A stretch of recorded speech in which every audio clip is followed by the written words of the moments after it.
Hello and welcome to the Capitol Report on NTD Television. I'm Steve Lance. Congress's January 6th committee dropped their subpoena for President Trump, saying they can no longer pursue the information since the committee has wrapped up its investigation. Trump previously challenged the subpoena in court. Here's NTD's Melina Wisecup with more.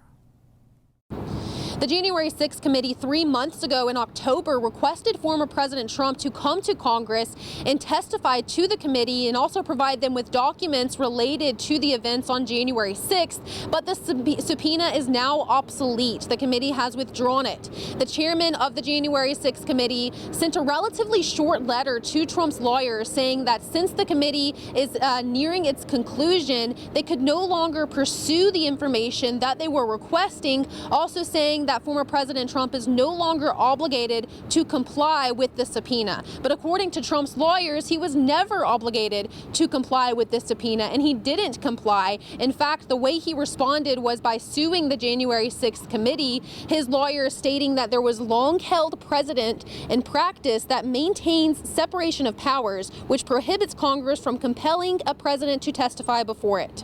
Now, Trump reacted to the withdrawal, writing on Truth Social, "They probably did so because they knew I did nothing wrong or they were about to lose in court."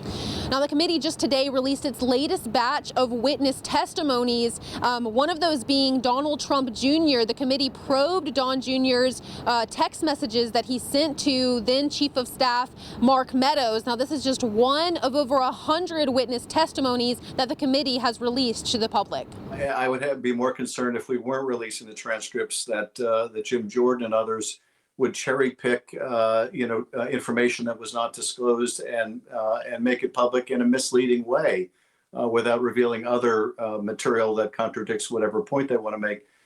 Now, the committee has sent 4 criminal referrals to the Department of Justice, including a conspiracy to defraud the federal government, obstruction of an official proceeding, conspiracy to make a false statement, and inciting or assisting an insurrection. Now, the January 6th chairman and others who are sitting on that committee say they believe the DOJ will prosecute Trump, but the DOJ has been rather quiet on this issue, although they did request for the committee to send them the materials that they've already gathered so that they could use these materials in their own independent investigation.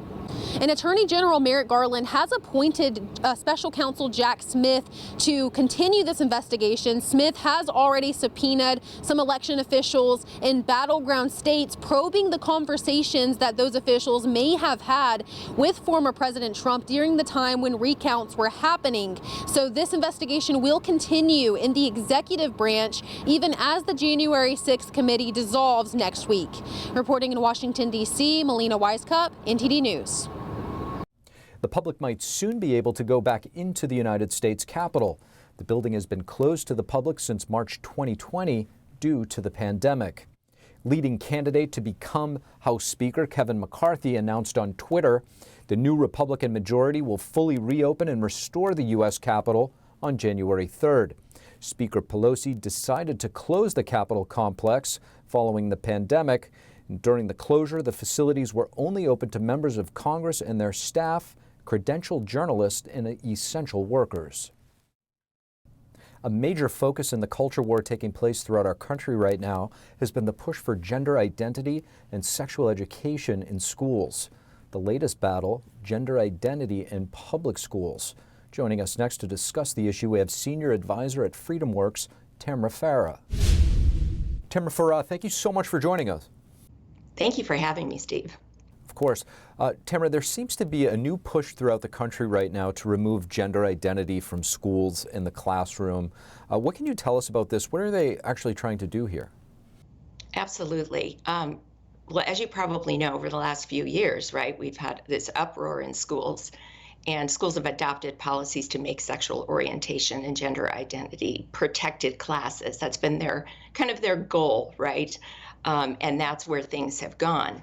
And school districts are orienting these policies around the pressure from, and people need to know this because this is the foundation of it, the orientation is around pressure from teachers' unions, departments of education, state and federal, and very powerful non-government organizations that are funding various curricula. in schools across this country. So these are the power brokers behind the curtain. But that is starting to shift, and thank God public opinion does still matter in America. There was a poll by the New York Times in September that showed 70% of registered voters are strongly or somewhat against teachers pushing gender identity and sexual orientation, which is also called SOGI, on elementary school students, and still even 50% or more are against it in junior and senior high. So this is a very big deal. As you know, when you get to 3/4 of the voters with anything, it's powerful. It's very interesting. I mean, I guess when you start to remove the topic or the issue of what your gender actually is, what does this ultimately lead to other than confusing kids who are at a stage in their development where structure and clearly defined rules and principles are critical? Absolutely. And putting that question in the bigger context, I recently wrote an opinion piece it's in Town Hall on why our students are failing. And we know part of it is the distraction of these non-academic topics, woke cultural agendas. And SOGI is huge, a huge part of that. Really shouldn't be in schools at all, in my opinion. Kids can talk about it amongst themselves, and certainly parents can have a big voice in that with their kids. But basically, if we, we're looking at policies now going into effect as we see parents pushing back about this. And so, for example, you've got Nebraska, Texas, and Pennsylvania with policies going into effect. It just so happens in Nebraska, it's among 64 Catholic schools. That's not the case in the other states, but it's still interesting. They passed a policy that says students should conduct themselves in accordance with their biological sex as it relates to the use of personal pronouns, dress code, use of bathrooms, and participation in school-sponsored activities. So a little stronger language there, probably because it is a religious school. But nonetheless, they are making the point that we don't want to have a lot of discussion around this. So in Southlake, Texas, the Carroll Independent School District voted to amend its student code of conduct to remove the terms gender identity, sexual orientation, and religion. And, some people wanted to keep that because they want those to be protected classes.